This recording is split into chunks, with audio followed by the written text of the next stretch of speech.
As a NEET scorer, JEE scorer, കുറേ ഉണ്ട്, board exam scorer.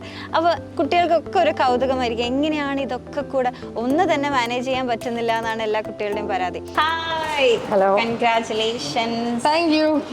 അപ്പോൾ ഞാനൊരു കാര്യം ചോദിക്കാനാണ് വന്നത്. നമ്മുടെ ഒരു മാർക്ക് എവിടെ പോയി? അതെ, വേണ്ടാന്ന് വെച്ചു. നമ്മുടെ റേസിന്റെ മുത്തായ ഇഷ ഫാത്തിമയാണിത്. നമ്മുടെ കേരള സ്റ്റേറ്റ് ബോർഡ് എക്സാമിൽ 1200-ൽ 1199. നമ്മുടെ ആ ഒരു മാർക്ക് നമുക്ക് വേണ്ട, ഇത്ര മതി. യെസ്, ഞങ്ങൾ ഹാപ്പിയാണ് അല്ലേ?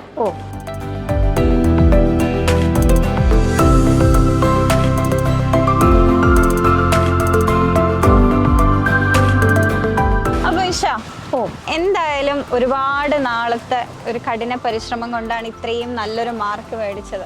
അപ്പൊ നല്ല മാർക്കാണ് നമുക്കറിയാം. പക്ഷെ എന്നാലും വരുന്നൊരു ചോദ്യം ഉണ്ടാവുമല്ലോ, ഒരു മാർക്ക് കുറഞ്ഞു പോയി, അതില് വിഷമമുണ്ടോ? സ്വാഭാവികമായിട്ടും എക്സ്പെക്ട് ചെയ്തതിൽ നിന്നൊരു മാർക്ക് കുറയുമ്പോൾ ഒരു ഡിസപ്പോയിൻമെന്റ് ഒക്കെ ഉണ്ടായിരുന്നു. പക്ഷെ ടീച്ചേഴ്സ് ആയിക്കോട്ടെ, സ്കൂളിലെ ടീച്ചേഴ്സ് ആയിക്കോട്ടെ, റേസിലെ ടീച്ചേഴ്സ് ആയിക്കോട്ടെ, പാരൻസ് ആയിക്കോട്ടെ, എല്ലാവരും കാണിച്ച അൺകണ്ടീഷണൽ ലവ് ആൻഡ് സപ്പോർട്ടാണ് ആ ഒരു മാർക്കൊക്കെ വേണ്ട, നമുക്ക് അതിനേക്കാൾ വലുത് വരാനുണ്ട് എന്നൊരു തോന്നലും അത്രയധികം സന്തോഷം തോന്നിപ്പിച്ചത്. I'm absolutely happy and I'm satisfied with this.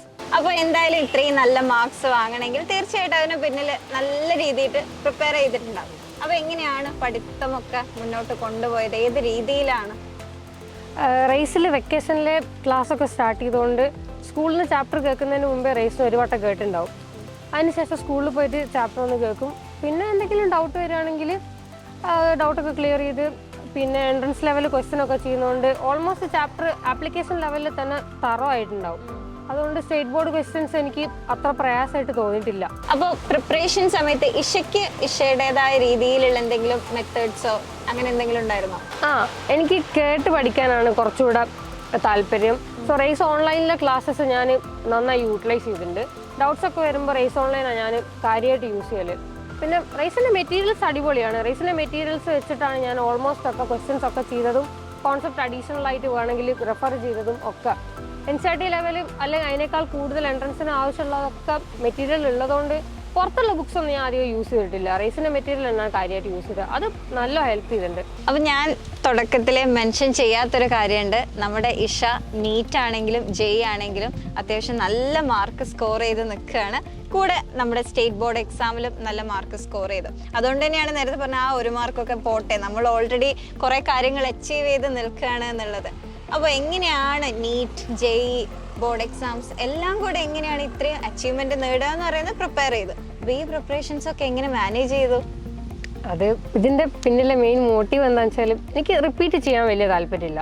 So +1 +2 കൂടെ ഗോയിങ്ങിൽ എൻട്രൻസ് ക്രാക്ക് ചെയ്യണമെന്നായിരുന്നു ഡ്രീം. അതുകൊണ്ട് റേസിൽ ജോയിൻ ചെയ്തു. പിന്നെ എൻട്രൻസ് ലെവലിൽ തന്നെ നല്ല ഡീപ്പായിട്ട് ക്ലാസ് കിട്ടുന്നതുകൊണ്ട് ബോർഡ് എക്സാം അത്ര പാടായിട്ട് തോന്നിയില്ല. പിന്നെ റേസിൽ നീറ്റ് ആയിക്കോട്ടെ ജെഇ ആയിക്കോട്ടെ രണ്ടും നല്ല ക്ലാസ്സസാണ് കിട്ടിയിരുന്നത്. രണ്ടും ഒരുമിച്ച് പ്രിപ്പയർ ചെയ്തുകൊണ്ട് അതിൻ്റെതായ ബുദ്ധിമുട്ടുണ്ടായിരുന്നു. ഒന്നിൽ ഫോക്കസ് ചെയ്യാൻ എന്ന് പറ്റില്ല, രണ്ടും പഠിക്കേണ്ട വന്നു. പക്ഷെ എന്നാലും അതിൻ്റെ ഒരു റിസൾട്ട് ഞാനിപ്പോൾ അനുഭവിക്കുന്നുണ്ട്. എനിക്ക് രണ്ടിൻ്റെ റിസൾട്ട് വന്ന് വേണമെങ്കിൽ ഏതെങ്കിലും ഒന്ന് ചൂസ് ചെയ്യാം എന്നൊരു ഓപ്ഷൻ ഞാൻ കാണുന്നുണ്ട്. പിന്നെ റേസിൽ ജെയിൻ്റെ പറയുകയാണെങ്കിൽ ജനുവരി സെഷൻ്റെയും ഏപ്രിൽ സെഷൻ്റെയും തൊട്ട് മുമ്പെയുള്ള 10 ഡേ പ്രോഗ്രാം അത് നല്ല എഫക്റ്റീവ് ആയിരുന്നു.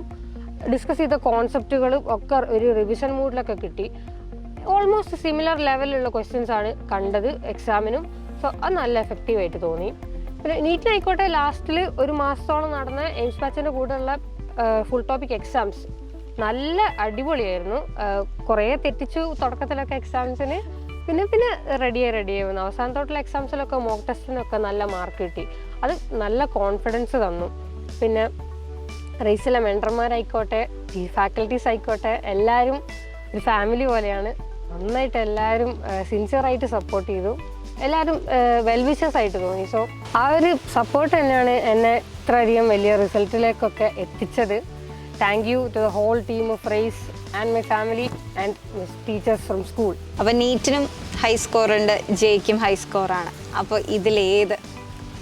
ഞാൻ ഇതുവരെ ഡിസൈഡ് ചെയ്തിട്ടില്ല. ഞാനും ഒരു ചെറിയ കൺഫ്യൂഷനിലാണ്. എന്നാലും രണ്ടിൻ്റെയും അലോട്ട്മെൻ്റ് ഒക്കെ വന്ന് ഞാൻ പ്രിഫർ ചെയ്യുന്ന കോളേജ് ഏതാണോ കിട്ടുന്നത് ഞാൻ അത് ചൂസ് ചെയ്യും. എനിക്ക് രണ്ടിനോട് താല്പര്യമുണ്ട്. സോ രണ്ടിലും ഞാൻ ഓക്കെ ആണ്. നോക്കട്ടെ. As a NEET scorer, JEE scorer, board exam, കുറേ ഉണ്ട്, ബോർഡ് എക്സാം സ്കോറർ. അപ്പോൾ കുട്ടികൾക്കൊക്കെ ഒരു കൗതുകമായിരിക്കും, എങ്ങനെയാണ് ഇതൊക്കെ കൂടെ ഒന്ന് തന്നെ മാനേജ് ചെയ്യാൻ പറ്റുന്നില്ല എന്നാണ് എല്ലാ കുട്ടികളുടെയും പരാതി. അപ്പോൾ എങ്ങനെയാണ് ഇതൊക്കെ ഒന്ന് ഹാൻഡിൽ ചെയ്ത് മുന്നോട്ട് പോവുക, ഇങ്ങനെ ഒരു റിസൾട്ടിലേക്ക് എത്തുക എന്നുള്ളത് ഇഷയ്ക്ക് എന്താണ് അവർക്ക് പറഞ്ഞു കൊടുക്കാനുള്ളത്? ആദ്യമായിട്ട് നമുക്ക് വേണ്ട എന്താണെന്ന് വെച്ചാൽ ഒരു ക്ലിയർ ഗോൾ ഉണ്ടാവുക, അതിനു വേണ്ടിയിട്ട് വർക്ക് ചെയ്യാൻ തയ്യാറാവുക. പിന്നെ പുറത്തുനിന്ന് ഒരാൾ പറഞ്ഞിട്ട് ആ ഒരു പ്രഷർ കാരണം പഠിക്കുന്നതിനേക്കാൾ നല്ലത് നമ്മുടെ സ്വന്തം ഗോളിന് വേണ്ടിയിട്ട് അത് അച്ചീവ് ചെയ്യാൻ വേണ്ടിയിട്ട് സ്വന്തം വർക്ക് ചെയ്യുക. അങ്ങനെ ആകുമ്പോൾ നമ്മൾ സ്ട്രെസ്ഡ് ആയിട്ടിരിക്കൂല. സ്ട്രെസ് ആവുകയാണെങ്കിൽ നമുക്കൊന്നും ചെയ്യാൻ പറ്റൂല. സോ കൂളായിട്ട് പഠിക്കുക. പിന്നെ വർക്ക് ലൈഫ് ബാലൻസ് എന്നൊക്കെ പറയുന്ന പോലെ പഠിപ്പും നമ്മളെ ലെസർ ആക്ടിവിറ്റീസ് നമ്മളൊരു ബാലൻസ് ഉണ്ടാക്കുക. നല്ലോണം പഠിക്കുകയും ചെയ്യുക, അതിൻ്റെ കൂടെ നമ്മൾ നല്ലൊരു റിലാക്സും ചെയ്യണം. ഫൺ ആക്ടിവിറ്റീസ്, ഹോബീസ് ആയിക്കോട്ടെ, എന്തും അതൊന്നും കൂടെ കൊണ്ടുവന്നതിന് കുഴപ്പമൊന്നുമില്ല. എന്ന് വെച്ചിട്ട് പഠിപ്പിൽ യാതൊരു കോംപ്രമൈസും കാണിക്കാൻ പാടില്ല. അന്നന്ന് എടുക്കുന്നത് മാക്സിമം അന്നന്ന് തന്നെ പഠിക്കാൻ ശ്രമിക്കുക. അപ്പോൾ ഒരു ബേർഡനായിട്ട് തോന്നില്ലല്ലോ. പിന്നെ പ്രാക്ടീസ് ക്വസ്റ്റ്യൻസ് ചെയ്യുക. എൻട്രൻസ് മോഡൽ ക്വസ്റ്റ്യൻസ് ചെയ്യുന്നത് വെരി ഇമ്പോർട്ടൻറ്റ്. അതിനെ ഞാൻ മുമ്പ് പറഞ്ഞ പോലെ റൈസിൻ്റെ മെറ്റീരിയൽസ് നന്നായിട്ട് ഹെൽപ്പ് ചെയ്തിട്ടുണ്ട്. ക്വസ്റ്റ്യൻസ് പ്രാക്ടീസ് ചെയ്യുന്നത് വളരെ ഇമ്പോർട്ടൻ്റ് ആണ്. പിന്നെ എൻ്റെ ഈ ജേർണിയിൽ എന്നെ റൈസ് വളരെയധികം ഹെൽപ്പ് ചെയ്തിട്ടുണ്ട്. ഇതുപോലൊരു സപ്പോർട്ട് സിസ്റ്റം നിങ്ങളുടെ കൂടെ ഉണ്ടാവുകയാണെങ്കിൽ നിങ്ങളുടെ ഈ ജേർണി കുറച്ചുകൂടെ എളുപ്പമായിരിക്കും. So to all NEET and JEE aspirants, what I have to say is work hard, do your best, all the best. നമ്മൾ ഇഷയുടെ വിശേഷങ്ങളൊക്കെ കേട്ടു. നീറ്റ് ആസ്പിറൻസ് ആണെങ്കിലും ജെഇ ആസ്പിറൻസ്, ബോർഡ് എക്സാമിന് പ്രിപ്പയർ ചെയ്യുന്ന മക്കൾക്കാണെങ്കിലും റേസ് എൻട്രൻസ് കോച്ചിങ് സെൻറ്റർ എത്രത്തോളം influence ചെയ്യുന്നുണ്ട് എന്നുള്ളത് നമ്മൾ ഇഷയിലൂടെ കണ്ടു. ഇഷ മാത്രമല്ല, ഓൾറെഡി ഒരുപാട് പേര് എത്രത്തോളം അവരെ ഹെൽപ്പ് ചെയ്തു എന്നുള്ളത് നമുക്ക് കാണിച്ചു തന്നെയാണ്. ഇനിയും കോമ്പറ്റേറ്റീവ് എക്സാംസിന് വേണ്ടി പ്രിപ്പയർ ചെയ്യുന്ന മക്കളുടെ കൂടെ റേസ് തീർച്ചയായിട്ടും ഉണ്ടാവും. അപ്പോൾ നമുക്ക് ഇഷയുടെ കൂടുതൽ വിശേഷങ്ങൾ നീറ്റ് റിസൾട്ട് വന്നതിന് ശേഷം അറിയാം. അപ്പോൾ ഓൾ ദ ബെസ്റ്റ്.